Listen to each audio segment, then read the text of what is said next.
नमस्कार दोस्तों, स्वागत है आपका हमारे YouTube चैनल फोकस पावर पे। तो आज से हम शुरू कर रहे हैं 5000 MCQ की, जो प्रीवियस ईयर में आपके साइंस के एग्जाम में क्वेश्चंस पूछे गए हैं डिफरेंट एग्जाम में। तो उसकी सीरीज शुरू कर रहे हैं साइंस के क्वेश्चन की, जो कि आपके आने वाले upcoming ALP technician exam, SSC के आप किसी भी एग्जाम की तैयारी कर रहे हैं, CGL, CHSL, MTS या फिर RPF की तैयारी कर रहे हैं, या किसी भी गवर्नमेंट जॉब एग्जाम की तैयारी कर रहे हैं जहाँ पे साइंस के क्वेश्चन पूछे जाते हैं, उसके लिए काफ़ी इंपॉर्टेंट ये वीडियो आपकी होने वाली है। तो शुरू करते हैं आज से, ये सीरीज शुरू करें। क्लास फर्स्ट है आज, और अभी तक आपने focus power official YouTube channel को सब्सक्राइब नहीं किया है तो यूट्यूब चैनल को जरूर सब्सक्राइब करें। तो फर्स्ट क्वेश्चन है, किसी परमाणु के कक्ष में समायोजित किए जा सकने वाले इलेक्ट्रॉनों की अधिकतम संख्या को किस सूत्र द्वारा दर्शाया जाता है। तो जो किसी भी परमाणु का जो कक्षा है उसमें जो इलेक्ट्रॉनों की संख्या की अधिकतम इलेक्ट्रॉनों की संख्या किस सूत्र से दर्शाया जा सकता है। तो 2n से, 2n स्क्वायर माइनस स्क्वायर से, या 2n क्यूब से, या 2n स्क्वायर से। तो कौन से फॉर्मूले से अधिकतम इलेक्ट्रॉनों की संख्या दर्शाया जाता है। रेलवे ALP टेक्नीशियन में आया था ये 31/8/2018 के शिफ्ट फर्स्ट में ये क्वेश्चन आया था। तो राइट आंसर है इसका option number D, 2n square इसका राइट आंसर हो जाएगा, जिससे कि हम क्या अधिकतम इलेक्ट्रॉनों की संख्या ज्ञात कर सकते हैं। नेक्स्ट है, जब किसी तत्व के परमाणु की एक से ज्यादा द्रव्यमान संख्या होती है तो उसे क्या कहते हैं। तो जब किसी भी तत्व की परमाणु संख्या एक से ज्यादा होती है, द्रव्यमान संख्या एक से ज्यादा होती है, तो उसे हम क्या कहते हैं। आइसोबार कहते हैं, आइसोटोप कहते हैं, आइसोटोन कहते हैं, या फिर आइसोबार कहते हैं, आइसोमार कहते हैं। तो राइट आंसर है इसका ऑप्शन नंबर बी, आइसोटोप कहते हैं। नेक्स्ट है, सभी एसिड में सामान्य रूप से पाया जाने वाला तत्व है। तो सभी एसिड में सामान्य रूप से पाया जाने वाला तत्व कौन सा है। ब्रोमीन, क्लोरीन, आयोडीन, या फिर हाइड्रोजन। तो रेलवे ग्रुप डी में यह क्वेश्चन पूछा गया है। तो राइट आंसर है इसका ऑप्शन नंबर डी, हाइड्रोजन। तो हाइड्रोजन क्या होता है, जितने भी एसिड होते हैं, अम्ल होते हैं, उन सभी में हाइड्रोजन मौजूद होता है। तो ऑप्शन नंबर डी इसका राइट आंसर हो जाएगा। अगला प्रश्न है, निम्नलिखित में से कौन सा युग्म सही नहीं है। तो कौन सा युग्म सही नहीं है आपको बताना है। तो ये अम्ल है, प्राकृतिक स्रोत है, और ये अम्ल दिए गए हैं। तो सिरका में कौन सा अम्ल होता है, एसिटिक एसिड होता है। दही में लैक्टिक एसिड होता है। इमली में साइट्रिक एसिड होता है। तो इनमें से कौन सा सही नहीं है इन तीनों में से। ऑप्शंस आपके पास है, फर्स्ट और सेकंड वाला दोनों सही नहीं है, यानी कि सिरका वाला और दही वाला सही नहीं है। बी है, सेकंड और थर्ड वाला सही नहीं है। या फिर अगला ऑप्शन है, केवल सेकंड वाला सही नहीं है, या फिर केवल थर्ड वाला सही नहीं है। तो राइट आंसर क्या हो जाएगा इसका ऑप्शन नंबर डी, केवल थर्ड वाला सही नहीं है। तो क्या जो इमली होती है उसमें साइट्रिक एसिड नहीं होता है, सिरका में एसिटिक एसिड होता है, दही में लैक्टिक एसिड होता है। तो ये दोनों सही है और ये वाला रॉन्ग है, तो इसीलिए केवल 3 वाला गलत हो जाएगा। तो ऑप्शन नंबर डी इसका राइट आंसर हो जाएगा। नेक्स्ट क्वेश्चन है, आवर्त सारणी का आविष्कार किसने किया था। ऑप्शन है, Dmitri Mendeleev, Louis Pasteur, Marie Curie, या एंटोनी लेवोजियर। तो आवर्त सारणी का आविष्कार किसने किया था। तो मेंडलीफ ने किया था, दिमित्री मेंडलीफ ने आवर्त सारणी का आविष्कार किया था। ऑप्शन नंबर ए इसका राइट आंसर है। ग्रुप डी के एग्जाम में ये पूछा गया था क्वेश्चन। नेक्स्ट है, न्यूलैंड्स के अष्टक का नियम केवल डैश तत्व तक होता है। तो कौन से तत्व तक जो न्यूलैंड का अष्टक का नियम है वो कौन से तत्व तक ही अष्टक का नियम दिया गया था। तो SCA के पोटेशियम, या फिर लास्ट ऑप्शन है क्लोरीन Cl। तो क्या है जो न्यूलैंड का अष्टक का नियम है वो कहां तक दिया गया था, कैल्शियम तक ही दिया गया था। Ca इसका राइट आंसर हो जाएगा। नेक्स्ट क्वेश्चन है, तरल अवस्था में पाई जाने वाली अधातु है। तो SSC CGL में क्वेश्चन पूछा गया था 2013 में। तो तरल अवस्था में पाई जाने वाली अधातु कौन सी है। तो नाइट्रोजन है, ब्रोमीन है, क्लोरीन है, या फिर फ्लोरीन है। राइट आंसर है इसका ऑप्शन नंबर बी, ब्रोमीन। अगर अधातु की बात करता है, अधातु की बात, तो ब्रोमीन है तरल अवस्था में पाई जाने वाली अधातु। और अगर यही सेम क्वेश्चन धातु के लिए पूछा जाएगा तो वहां पे आपका राइट आंसर हो जाएगा पारा। तो जैसे कि आप देख पा रहे होंगे, कौन सा धातु सामान्य तापमान पर तरल रूप में रहता है? तो धातु में कौन रहता है? पारा रहता है। राइट आंसर हो जाएगा पारा। अगर धातु के लिए पूछेगा तो ब्रोमीन तरल अवस्था में रहता है। नेक्स्ट क्वेश्चन है, निम्नलिखित में से कौन सा ऊर्ध्वपातन कर सकता है? तो सब्लिमेशन कौन कर सकता है निम्नलिखित में से? तो एलपी टेक्नीशियन में पूछा गया है, ammonium chlorate, ammonium sulphate, ammonium chloride या फिर अमोनियम सल्फाइड। तो कौन कर सकता है? राइट आंसर है इसका option number C, ammonium chloride क्या कर सकता है? सब्लिमेशन कर सकता है, ऊर्ध्वपातन कर सकता है। ऑप्शन नंबर सी इसका राइट आंसर हो जाएगा। नेक्स्ट है, पानी से हाइड्रोजन को अलग करने की प्रक्रिया को क्या कहा जाता है? तो पानी से हाइड्रोजन अलग करना है तो क्या किस प्रक्रिया से कर सकते हैं? विद्युत अपघटन से कर सकते हैं, ऑस्मोसिस से कर सकते हैं, ओजोनीकरण से कर सकते हैं या फिर ऑक्सीकरण से कर सकते हैं। अगर आपको आंसर पता है तो कमेंट कर सकते हैं अपना आंसर। तो राइट आंसर है इसका ऑप्शन नंबर ए, विद्युत अपघटन के द्वारा हम क्या कर सकते हैं? पानी में से हाइड्रोजन को अलग कर सकते हैं। ऑप्शन नंबर ए इसका राइट आंसर हो जाएगा। नेक्स्ट है, वायुमंडल में आर्द्रता ह्यूमिडिटी मापने के लिए प्रयुक्त यंत्र को क्या कहते हैं? तो काफी बार एग्जाम में क्वेश्चन पूछा जाता है। तो जो ह्यूमिडिटी होती है, ह्यूमिडिटी को नापने के लिए कौन सा यंत्र यूज किया जाता है? तो बैरोमीटर का यूज किया जाता है, थर्मोमीटर का किया जाता है, या एनीमोमीटर का किया जाता है, या फिर हाइग्रोमीटर का प्रयोग किया जाता है। तो किसका प्रयोग किया जाता है? हाइग्रोमीटर का प्रयोग किया जाता है वायुमंडल की आर्द्रता यानी कि ह्यूमिडिटी को नापने के लिए। एनीमोमीटर से हम वायु का वेग नापते हैं, हवा की गति या वायु का वेग नापते हैं। और बैरोमीटर से हम क्या नापते हैं? वायुमंडल का दाब, एटमॉस्फेरिक प्रेशर को नापते हैं हम बैरोमीटर से। एनीमोमीटर से हवा की तीव्रता और हाइग्रोमीटर से हम ह्यूमिडिटी नापते हैं। नेक्स्ट है, एक ऊंची छलांग लगाने वाला ऊंची छलांग लगाने से पहले कुछ समय तक दौड़ता है ताकि उसका जड़त्व उसे लंबी छलांग लेने में मदद करे। तो जब हाई जंप करता है कोई भी एथलीट, तो वो क्या पहले दौड़ के आता है। तो किस लिए दौड़ के आता है? ताकि उसका जो जड़त्व है वो उसे मदद कर सके।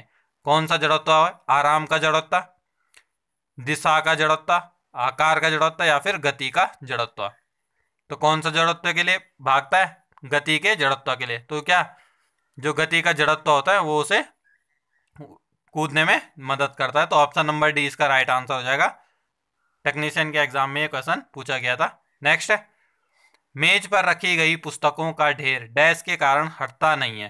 तो अगर कोई भी टेबल है, इस पे अगर आप कोई बुक रख देंगे तो वो बुक वहीं की वहीं पड़ी रहेगी। तो किस कारण से वहीं पे पड़ी रहती है बुक जहां पे आपने रखी रहती है, बिना अगर किसी पे कोई भी उस पर बल नहीं लगता है?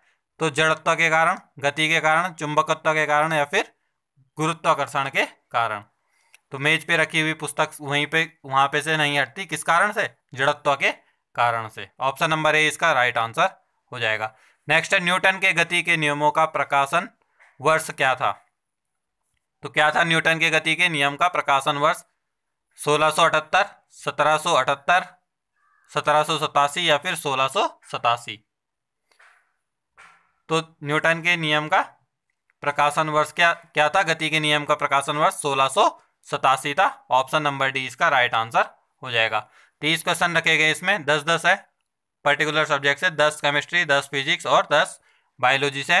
तो हर सब्जेक्ट के इसमें साइंस में क्वेश्चन लाए गए हैं। नेक्स्ट है, कारों के ब्रेक पैड में डैश के गुणों का उपयोग किया जाता है। तो किसके गुणों का उपयोग किया जाता है कारों के ब्रेक पैड में? तो घर्षण का शून्य प्रभाव को, वजन आवेग बल तनाव की क्रिया को, या घर्षण का नकारात्मक प्रभाव को, या घर्षण का सकारात्मक प्रभाव को। तो जो कार के ब्रेकिंग पैड है वो किस गुण का उपयोग करता है? तो पॉजिटिव फ्रिक्शन का यूज करता है। तो ऑप्शन नंबर डी इसका राइट आंसर हो जाएगा, घर्षण का सकारात्मक प्रभाव। और क्या करता है? जो काइनेटिक एनर्जी होती है, ब्रेक सिस्टम क्या करता है? जो काइनेटिक एनर्जी होती है उसको हीट एनर्जी में कन्वर्ट कर देता है। नेक्स्ट है, किस बल के कारण गतिमान वस्तुएं यानी वायु और जल का प्रभाव उत्तरी गोलार्ध में दाईं ओर और दक्षिणी गोलार्ध में बाईं ओर विक्षेपित होती है? तो जैसे ये पृथ्वी है, ये है नॉर्थ पोल और ये है साउथ पोल। तो इधर की जो हवाएं हैं वो किस तरफ चलती है? दाईं ओर चलती है। अगर यहाँ से जाएगी तो इधर की तरफ, अंदर की तरफ आती है दाईं ओर। और अगर साउथ पोल से जाएगी तो वो कहाँ? बाईं ओर चलती है। तो वो किस बल के कारण करती है? तो कॉरियोलिस बल के कारण, चुंबकीय बल के कारण, अंतर्जनित बल के कारण या फिर प्रयुक्त बल के कारण। तो किस बल के कारण ये कंडीशन होती है? एसएससी CHSL में 2020 में ये क्वेश्चन पूछा गया था। तो राइट आंसर है इसका ऑप्शन नंबर ए, कॉरियोसिल बल के कारण, फोर्स के कारण ये चीज होती है। नेक्स्ट है, यदि कोई वस्तु वृत्ताकार पथ पर घुमाई जाती है तो उस पर किया गया कार्य है। तो कोई भी वस्तु अगर वृत्ताकार पथ पे घुमाई जाएगी तो उस पर किया जाने वाला कार्य क्या है? शून्य है, निर्धारित नहीं किया जा सकता है, या पॉजिटिव है यानी सकारात्मक है, या नेगेटिव है ऋणात्मक है। तो वृत्ताकार पथ पे अगर कोई भी वस्तु घूम रही है तो उसका किया गया कार्य क्या होगा? शून्य होगा। ऑप्शन नंबर ए इसका राइट आंसर होगा 0। तो किया गया कार्य क्या होगा? 0 होगा। नेक्स्ट है, एक लेंस में +2.0 डायोप्टर की शक्ति है, लेंस की किस्म और उसकी फोकल लंबाई डैश होगी। तो क्या होगी? अगर कोई भी लेंस है +2 डायोप्टर की पावर रखता है तो उसका कौन सा टाइप का वो लेंस है और कितनी उसकी फोकल लंबाई होगी, ये आपको निकालना है। तो इसके लिए आपको एक फॉर्मूला याद होना चाहिए। तो जो पावर का फॉर्मूला है P = 1/f, तो इसके अकॉर्डिंग आप निकाल सकते हैं। तो अगर आप देखेंगे तो आपके पास फोकल लंबाई आपको निकालनी है, पावर आपके पास दे रखी है। तो पावर दे रखी है तो आपका क्या हो जाएगा? F = 1/P हो जाएगा, और पावर दे रखी है तो 1/2 हो जाएगा। अगर आप इसको डिवाइड करेंगे तो पॉइंट लगा के 0 बढ़ जाएगा, तो 2 पंजे 10, तो क्या 0.5 मीटर। तो 0.5 मीटर कौन से उसमें? प्लस में उत्तल। तो ऑप्शन नंबर डी इसका राइट आंसर हो जाएगा। उत्तल ही क्यों होगा? क्योंकि जो अगर प्लस में अगर कोई भी डायोप्टर दे रखी है, पावर दे रखी है, तो वो प्लस में उत्तल लेंस को दर्शाता है। अगर नेगेटिव में पावर है तो वो अवतल लेंस को दर्शाता है। तो इसीलिए पॉजिटिव है तो उत्तल लेंस में 0.5 मीटर। तो ये ऑप्शन नंबर डी इसका राइट आंसर हो जाएगा। नेक्स्ट है, रेटिना पर बने प्रतिबिंब का प्रभाव लगभग 10 सेकंड तक बना रहता है। तो जो रेटिना पर प्रतिबिंब बनता है उसका जो प्रभाव होता है वो कितने टाइम तक बना रहता है? तो 1/10वां भाग रहता है एक सेकंड का, 1/8वां भाग, 1/5वां भाग, या फिर 1/16वां भाग। तो क्या होता है? जो 1 सेकंड का 1/16वें भाग तक ही रेटिना पर उसका प्रतिबिंब बना रहता है। तो ऑप्शन नंबर डी इसका राइट आंसर हो जाएगा। नेक्स्ट क्वेश्चन है, निर्वात में प्रकाश की चाल होती है। तो निर्वात में प्रकाश की चाल कितनी होती है? 3 × 100 मीटर पर सेकंड, 2 × 10 मीटर पर सेकंड, 3 × 10⁸ मीटर पर सेकंड, या फिर 4 × 10⁷ मीटर पर सेकंड। तो निर्वात में प्रकाश की चाल क्या होती है? लाइट की स्पीड क्या होती है निर्वात में? तो क्या होगी? Right answer option number C होगा, 3 × 10⁸ मीटर पर सेकंड स्क्वायर होती है, और निर्वात में ही सबसे ज्यादा चाल होती है प्रकाश की। नेक्स्ट है, सेल्यूलोज भित्ति किसके सेलों में पाई जाती है? तो सेल्यूलोज जो भित्ति होती है वो किसके सेलों में पाई जाती है? जंतु के सेलों में, एनिमल के, बैक्टीरिया के, फंजाई यानी कवक के, या फिर पौधों के।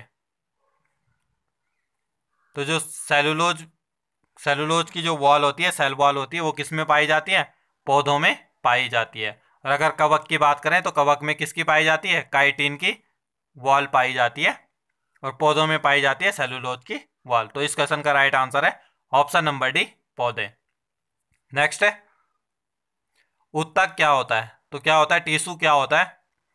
तो ऑप्शन है, वे कोशिकाएं जो मूल रूप से समान होती हैं परंतु दिखने और कार्य करने में भिन्न होती हैं, उसको हम उत्तक कहते हैं। नेक्स्ट ऑप्शन है, वे कोशिकाएं जो मूल रूप से भिन्न होती हैं परंतु दिखने और कार्य करने में समान होती है, उसको हम उत्तक कहते हैं। थर्ड ऑप्शन है, वे कोशिकाएं जो मूल रूप से दिखने में और कार्य करने में भिन्न होती हैं, उसको उत्तक कहते हैं। या फिर लास्ट ऑप्शन है, वे कोशिकाएं जो मूल रूप से दिखने में और कार्य करने में समान होती हैं, उसको हम उत्तक कहते हैं। तो राइट आंसर भी इसका ऑप्शन नंबर डी हो जाएगा। तो ऐसी कोशिकाएं जो दिखने में भी मूल रूप से और कार्य करने में भी समान होती हैं, उनको हम क्या कहते हैं? उनके समूह को हम उत्तक कहते हैं। तो ऑप्शन नंबर डी इसका राइट आंसर हो जाएगा। नेक्स्ट है, एक नवजात बालिका की कोशिकाओं में गुणसूत्रों का कौन सा संयोजन होता है? तो नवजात बालिका की कोशिकाओं का गुणसूत्र का संयोजन क्या होगा? ऑप्शन है, 44 गुणसूत्र प्लस XX, या 22 गुणसूत्र प्लस XX। नेक्स्ट है, 44 गुणसूत्र प्लस एक्स वाई या फिर 22 गुणसूत्र प्लस एक्स वाई।